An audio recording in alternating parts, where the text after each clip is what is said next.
Magandang araw mga kaibigan.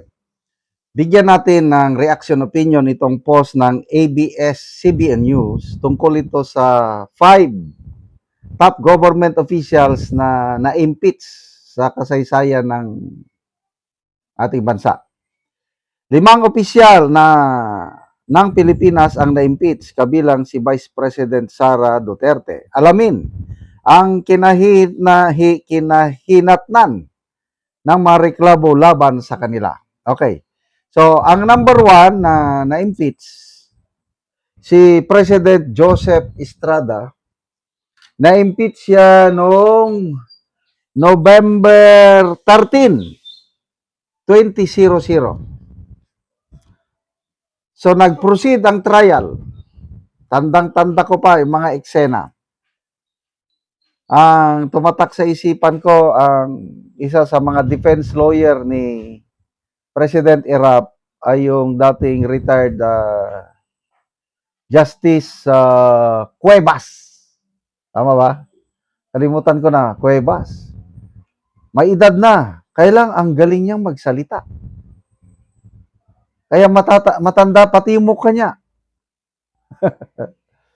Problema,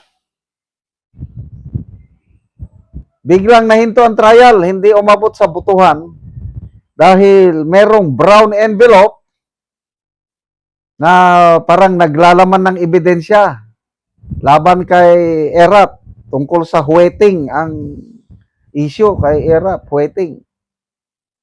Pasabog ni Governor Singson. Nagbutuhan ngayon ang korte. Ang decision is huwag i-open ang brown envelope. Wala na. Nag-walk out ang mga prosecutors. Kaya hindi natuloy ang trial. Walang butuhan. January 20, 2001 nung mag-walk out ang mga prosecutors. Later on, I don't know anong year na inopen nila yung brown envelope. Wala ring laman na, as in wala.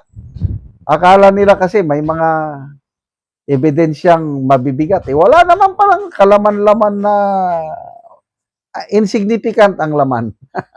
Ganon po ang kinahinatnan sa impeachment trial ni President Erap. But after that, nagkaroon ng people power to.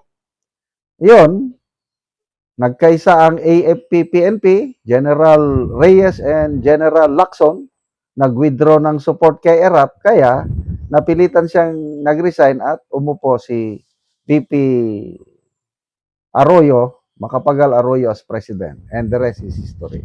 Okay, pangalawa, Ombudsman Merceditas Gutierrez. Na-impeach siya panahon ni Pinoy, March 22, 2011. Ang trial canceled. Hindi na nagtuloy. Nasimulan na ang trial. Kaya lang nag-resign na siya April 29, 2011.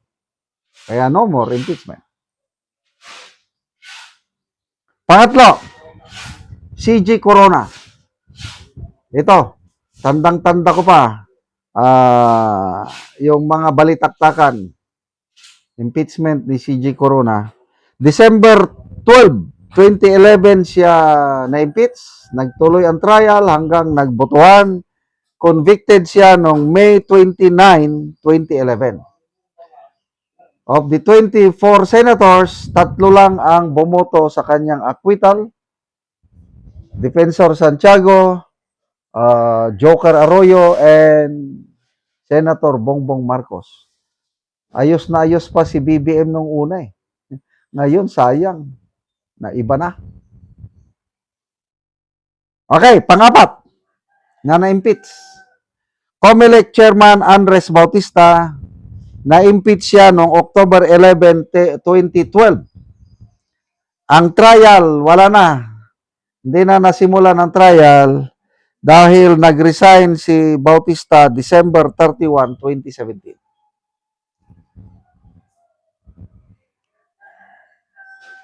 Panglima, si VP Sara last year, February 5, 2025, yun, bigla ang inakyat ang impeachment sa Senado. Forthwith, hindi na sunod ang forthwith na salita. Medyo nagtagal ng konti. And then, nung nasimulan, nagdesisyon ang Korte Suprema, void ab initio, unconstitutional. Kaya, ang impeachment court, dahil nasimulan na nila, nagbotohan sila, so ang desisyon ng Korte is i-archive ang kaso. Then later on, ito lang, January 29, 2026, with finality, nagdesisyon na ang Korte Suprema, unconstitutional talaga ang impeachment case ni VP Sara. Kaya, mga lawyers, maraming nagsasabi na VP Sara has never been impeached. Kasi void ab initio, defective from the beginning yung kanyang impeachment last year. Yung iba, sinasabi na na-impeach na siya. Bala na. So, ito, botohan ulit, May 11, sa Kongreso, at lumalabas, sobra na ang bilang.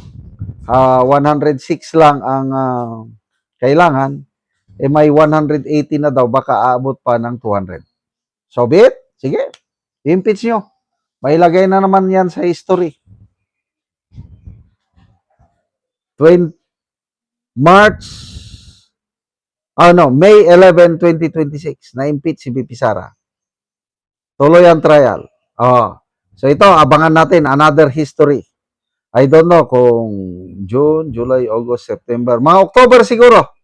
October 2026, another history in the making. VP Sara, acquitted. First time in history ng isang Vice President in-impeach but acquitted by the Senate Impeachment Court. Wow. Kabang-abang. Sana masimulan na ang impeachment trial ni VP Sara. Relax lang tayo mga kapwa ko kadides. Dahil sa tulong ng Diyos, mananalo at mananalo si VP Sara sa kanyang trial sa Senado. Salamat mga kaibigan sa inyong pagsubaybay sa channel nito.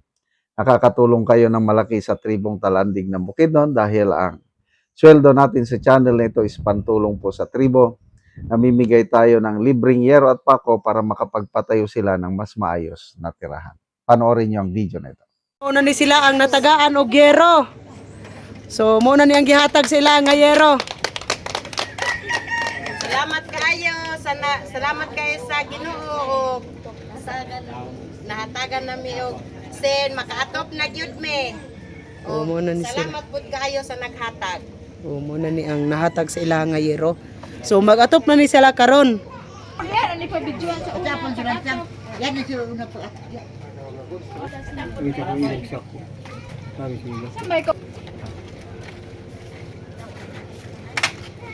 So mupod ni ang mga lansang bahin-bahinon. Thank you so much.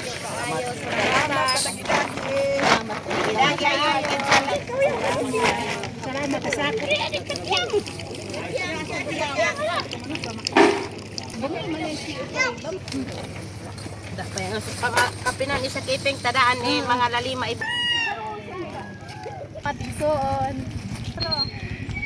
Og karon muna ni ang atop sa natagaan namo karon og yero. So dagko na gyud og buslot.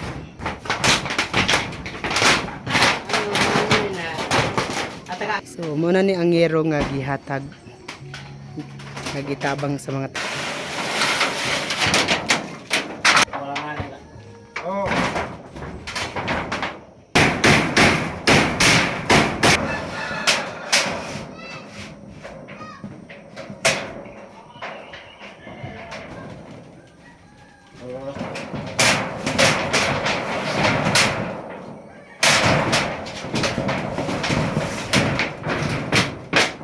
ug ug karon human na gyud sa pag-atop ang among ginatabang nga yero. So maayo na gyud nga tan-aw. Salamat kaayo. Pasalamatan ako ang labaw ang Ginoo og samot na gyud ang naghatag ani. Salamat gyud kaayo. Thank you. Salamat.